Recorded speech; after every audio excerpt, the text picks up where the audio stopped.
안녕하세요. 크립토 노마드입니다. 증시도 암호화폐도 전반적인 분위기는 어수선합니다. 거시경제 환경이 그닥 좋지 않다라는 신호들이 곳곳에서 튀어나오다 보니까 투신 불안과 이에 따른 하방 압력이 가해지고 있는 모습입니다. 먼저 뉴욕 증시는 별다른 실적 장세 재미를 보지 못하고 있는 상황입니다. 기업 실적이 쏟아지는데도 별다른 반응을 보이지 못하면서 상당히 따분한 모습을 확인해주고 있는데, 관심 기업들 가운데는 넷플릭스가 예상 실적을 밑돌았고, 모건 스탠리 역시 긴축에 따른 투자 금융 실적이 안 좋아지면서 예상치를 웃돌긴 했지만 그렇다고 크게 의미 부여도 안 되는 그런 상황을 확인했습니다. 실적도 실적이지만 경기 침체 우려가 고조되면서 투자 심리 자체를 위축시키고 있는 모습입니다. 특히 눈에 띄는 건 장단기 금리 역전이 더 심화된 부분인데, 역사적으로 금리 역전 상황은 경기 침체 전조로 확인된 경우가 많다 보니까 우려를 키운 것으로 바라볼 수가 있습니다. 여기에 영국의 인플레이션은 여전히 10% 넘는 것으로 확인이 됐고, 미국 연준의 경제 동향 보고서인 베이지북에서도 미국 경제 정체 상황이 확인됐습니다.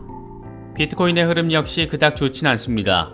연소의 청산에 따른 급락 이후에 29,000달러 위에서 지지받으려고 노력했지만 이게 안정적인 지지 확보 상황으로는 이어지지 않고 있는 모습입니다. 기본적으로는 29,300달러 위에서 지지를 확인해야 다음 구간을 향해서 나아갈 수 있는 토대가 깔릴 수가 있는데, 여러 분석가들의 시장 전망 함께 짚어보도록 하겠습니다. 요즘 미국과 미국 외 지역에서 암호화폐 블록체인 혁신을 바라보는 시각이 너무 크게 차이가 나다 보니까 이걸 바라보고 해석하는 것도 꽤나 재미있게 느껴지는 것 같습니다. 일단 미국은 여전히 굉장히 어수선합니다. 이 와중에 SEC 위원장은 하원 청문회에서 개망신을 당했고, 미국 공화당 하원 의원 주도로 SEC 위원장을 해임시키는 법안이 정식으로 발의가 됐습니다. 반면 러시아에서는 중앙은행이 국제결제에서 암호화폐를 사용하는 방안을 추진하고 있다고 밝혔고, 홍콩에서는 암호화폐를 신탁할 수 있는 재산으로 인정한다라는 법원 판결이 나오기도 했습니다. 상황이 참 재미있게 흘러가고 있습니다. 저희 채널에서는 프리랜서 시장의 블록체인 혁신을 주도하는 것을 기치로 내건 신규 프로젝트 디랜스에 대한 광고 홍보 영상을 제작했습니다. 시간이 갈수록 규모는 커지고 있지만 여전히 의뢰 대접을 받아야 하는 상황을 블록체인 혁신을 통해서 해결하겠다라는 것이 핵심입니다. 블록체인 메타버스 기반의 프리랜서 마켓 채용 플랫폼을 만들고 가능한 모든 것을 NFT화하면서 프리랜서의 권리를 강화시키는 것, 이 정도가 될 수 있을 것 같습니다. 긱경제 시스템과도 연계시켜서 바라볼 수도 있는 프로젝트인데, 관심이 있으신 분들은 오른쪽 상단의 카드를 클릭하시면 자세한 내용 확인하실 수 있습니다. 신규 프로젝트는 큰 수익을 기대할 수도 있지만 큰 손실로 이어질 수도 있기 때문에 충분한 리서치 이후에 접근하시더라도 소액으로만 접근하시길 당부드리겠습니다. 특히 메타마스크 사용 방법, 이 토큰 청구 방법, 이런 아주 기본적인 부분들은 충분히 숙지하시고 접근하면 좋겠습니다. 프로젝트와 관련된 문의사항은 프로젝트 팀에 직접 문의하시면 됩니다. 투자를 한다 안 한다 이런 관점이 아니더라도 지금 이런 종류의 블록체인 프로젝트들이 새롭게 등장하고 있구나, 이런 트렌드의 관점에서 바라보셔도 블록체인 프로젝트들의 흐름을 이해하는 데 있어서 도움이 될 수 있지 않을까 생각합니다. 그럼 이번 영상 시작하겠습니다. 1분기 실적 발표가 이어지고 있지만 뉴욕 증시는 별다른 재미를 보지 못하고 있습니다. 시장의 예측치보다는 호실적을 보인 경우 많지만 진짜 깜놀할 수준의 깜짝 실적을 발표하는 경우가 드물다 보니까 주가 반등의 발판 정도는 되지 못하고 있는 겁니다. 이렇다 보니까 시장의 반응은 미지근하고 투자자 심리 역시 관망세가 확인되고 있습니다. 특히나 투자 심리에 확신을 넣어주지 못한 것은 대형 기술주들의 부진이었습니다. 실적 발표 하루 전에 또다시 가격 인하 카드를 꺼내들었던 테슬라는 계속된 가격 인하가 오히려 수익을 압박하고 있는 것으로 확인되면서 시간 외에서 4% 급락을 보여줬습니다. 넷플릭스 역시 가입자 이탈을 막기 위해서 꺼내들었던 계정 공유 차단이 오히려 가입 취소로 역풍이 된 것으로 나타나면서 실적은 예상을 밑돌았고 주가는 3% 넘게 빠졌습니다. 모건 스탠리의 경우에는 예상을 웃도는 실적을 발표하긴 했지만 역시나 금융시장 위축으로 인한 투자금융 실적 악화가 현실화된 것으로 확인되면서 별다른 재미를 보지 못했습니다. 이런 상황에서 글로벌 경기 침체 이슈가 다시금 고개를 든 것도 우려점으로 받아들여졌습니다. 우선 영국의 인플레이션 상황이 여전히 어마무시하다라는 것이 확인되면서 미국 연준과 더불어서 영란은행 역시 5월 금리 인상은 기정사실로 받아들여지고 있고, 특히 식료품 가격이 가파르게 오르면서 서민 먹거리 물가가 직격탄을 맞은 것이 우려점으로 해석되고 있습니다. 이런 상황은 가계 소비 지출 악화로 이어지면서 경기 침체의 직접적인 재료가 될 수 있기 때문입니다. 연준의 경제 동향 보고서인 베이지북도 발간이 됐는데, 간단히 정리를 하자면 신용 축소로 인해서 미국 경제가 정체되고 있다, 이 정도를 핵심으로 정리할 수가 있습니다.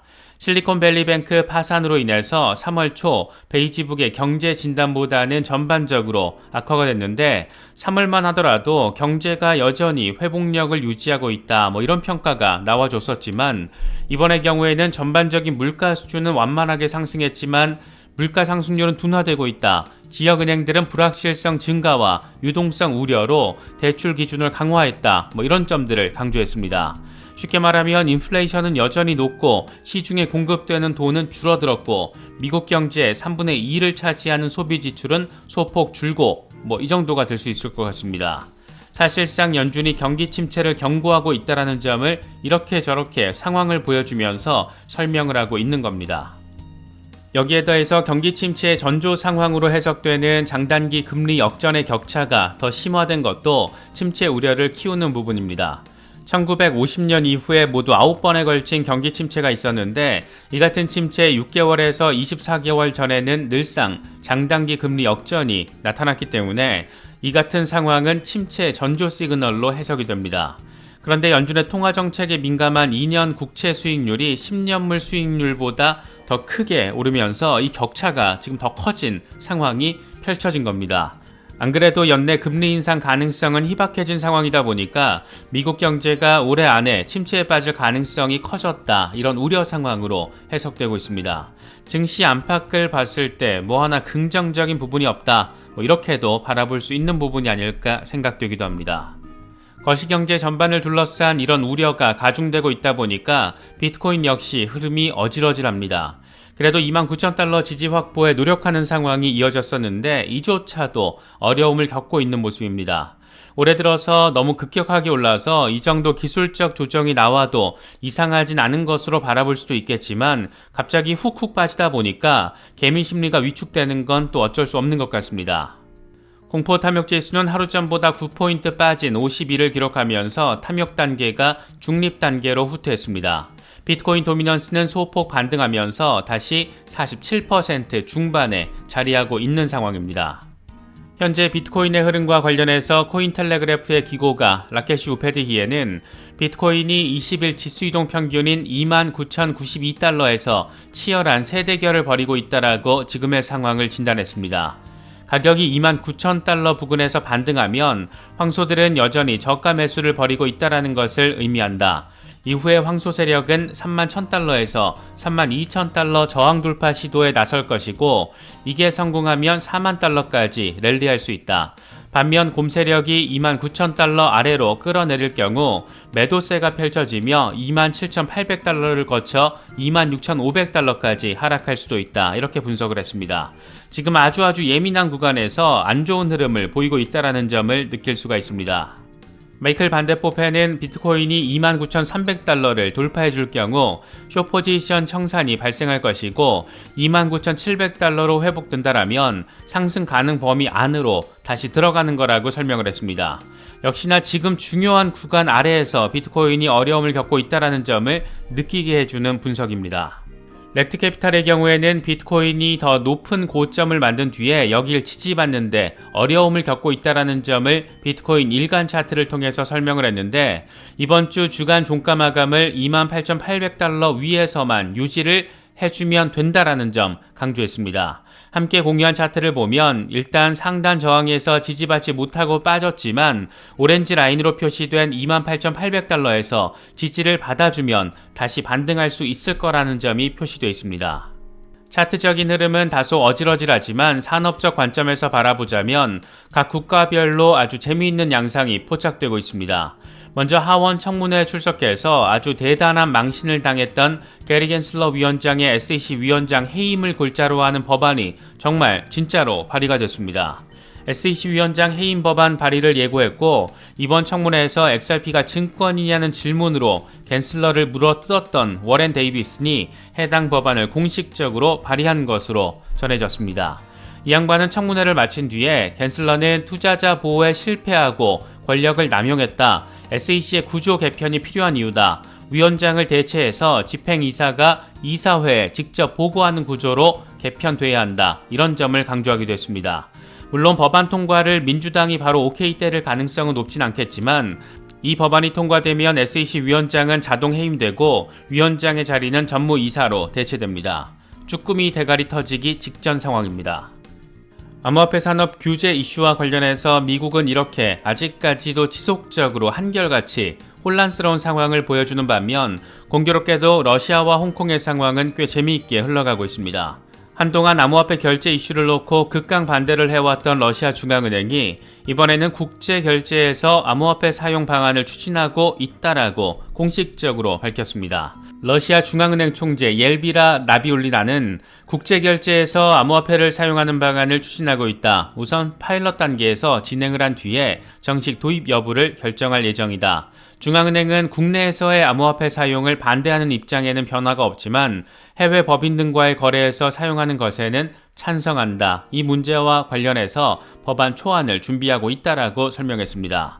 러시아 정부는 특히 암호화폐 채굴을 담당하는 특수 정부기관을 설립한다라고 하는데 이 기관은 해외로 자금을 이체하는 것도 담당하게 된다라고 합니다. 미국이 러시아를 스위프트에서 쫓아낸 결과가 암호화폐 국가적 활용 강화로 이어지게 되는 그런 모습이 지금 좀 더 강화되면서 확인되고 있는 겁니다. 홍콩의 상황도 아주 흥미롭습니다. 이번에는 홍콩 법원이 과거 청산 절차에 돌입했던 암호화폐 거래소 게이트코인과 관련된 판결에서 암호화폐를 신탁할 수 있는 재산으로 인정했습니다. 게이트코인은 지난 2019년 결제 서비스 제공업체와 분쟁으로 인해서 플랫폼을 폐쇄하고 청산 절차에 돌입했는데 이후에 게이트코인 청산인들은 게이트코인이 보유한 암호화폐 신탁 가능 재산 취급 여부에 대해서 법원에 판단을 요청했습니다. 이번 사건 담당 판사 린다 체는 암호화폐는 신탁할 수 있는 재산이다. 홍콩은 재산을 넓은 의미로 정의하고 있다라고 판결했습니다. 행정부가 아주 적극적으로 암호화폐 친화적인 스탠스를 보인 데 이어서 이번에는 홍콩 사법부 역시 비슷한 스탠스를 보이며 동시다발적으로 크립토 친화적인 입장을 확인해주고 있습니다. 지난달 중국 국영은행들이 홍콩 지사를 통해서 암호화폐 기업에 은행 서비스를 제공한다라는 소식 꽤나 관심을 모았는데 당시 블룸버그는 교통은행을 비롯한 중국 국영은행들이 암호화폐 기업들을 대상으로 서비스 제공을 위해 사전 작업을 돌입한 것으로 전해졌다라고 보도를 했습니다. 이번에는 월스트리트 저널이 교통은행의 홍콩 자회사가 홍콩 암호화폐 기업들과 협력 중이라고 보도했습니다. 상황이 좀 더 구체화되고 있다라고 바라볼 수가 있는데 6월 홍콩의 암호화폐 거래 합법화를 앞두고 중국 자본도 이렇게 적극적으로 움직이고 있다라는 점, 특히 국영은행의 자본 이런 식으로 움직이고 있다라는 점이 이게 뭘 의미하는지 곰곰 생각해 보셔도 좋을 것 같습니다. 이 같은 브릭스 진영의 전폭적인 암호화폐 채택이 결국 달러 패권의 위협이 될 것이라는 전망도 이어지고 있습니다.